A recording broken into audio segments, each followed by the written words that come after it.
the iconic movie poster that spawned a worldwide phenomenon to fantastic works of public art, John Van Hamersveld is known the world over for his striking graphic designs that defined a generation. But before he became famous in the art world, Van Hamersveld was just another South Bay surfer boy, taking classes at El Segundo High School. And so this is currently on view right now. Yeah. John Van Hamersveld was surrounded by art from an early age. With creative parents and supportive mentors, Van Hamersveld would soon make a name for himself through his unusual psychedelic style. You always have to go back to Palos Verdes and the house that was there.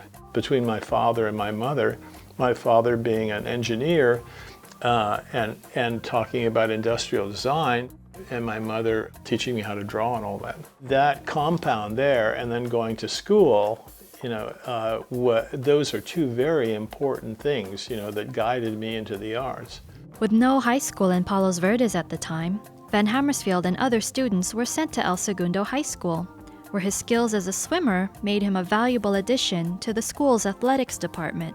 I end up going to this school which wants the students from Palos Verdes because of their background, I guess, because the swim team that I was on in Palos Verdes went on to the Olympics, and the swim team, yes, I beat them all anyway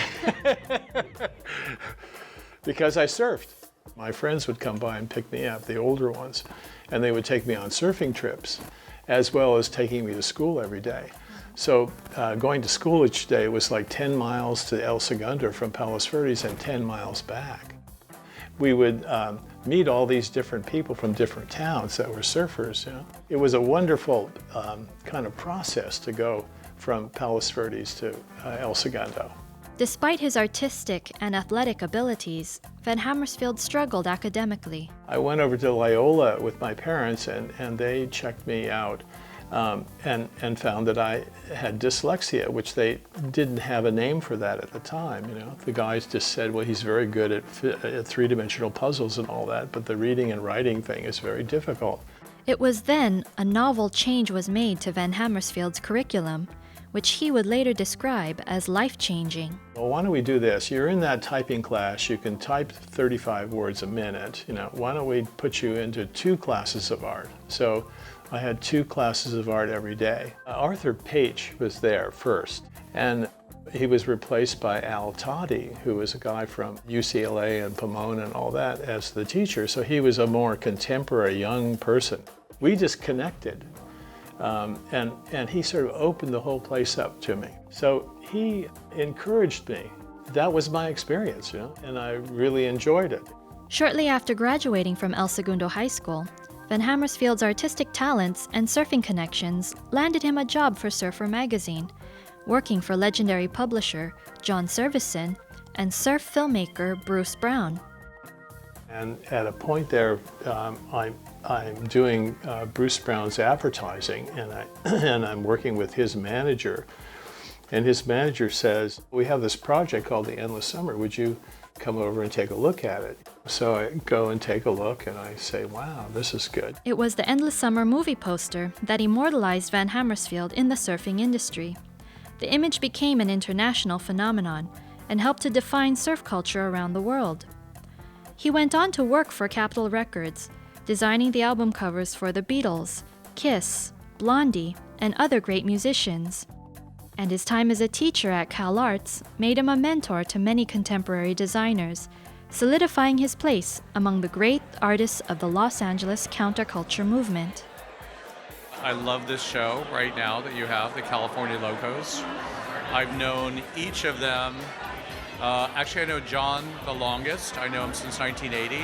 He was teaching at Cal Arts. His work has been a huge influence on my life, starting with the Endless Summer movie poster, all the Magical Mystery Tour album cover, and just so much great art that he's produced. And I got to finally meet him when I was a student at Cal Arts, and we got to hang out a little bit, and then our relationship has grown over the last 35 years or so.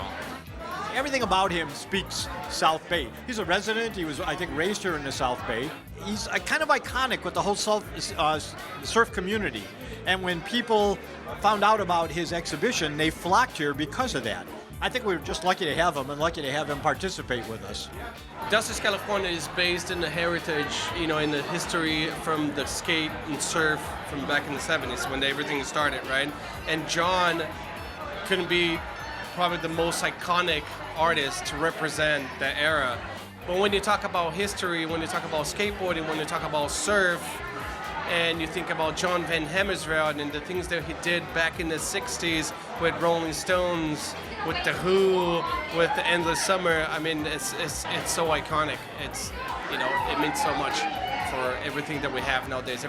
There's so much people inspired by what happened back in the day, and it started with people like John Van Hamersveld. Today, John Van Hamersveld has reinvented himself as an artist, focusing on abstract, expressionist prints and large-scale mural projects, bringing his vivid and unique style of art to a new generation. This 4 years has just been like a whirlwind of public art. The great part of it is that people will lean against it and have a picture taken, and then that picture goes on to social media. So this is the nice part of the public art thing, is that people like to see themselves with the art, and the art then travels. So that's my latest project. From South Bay surfer boy to cultural arts phenomenon, John Van Hamersveld is one El Segundo High School grad we can all admire. For El Segundo TV, I'm Neftalie Gascon.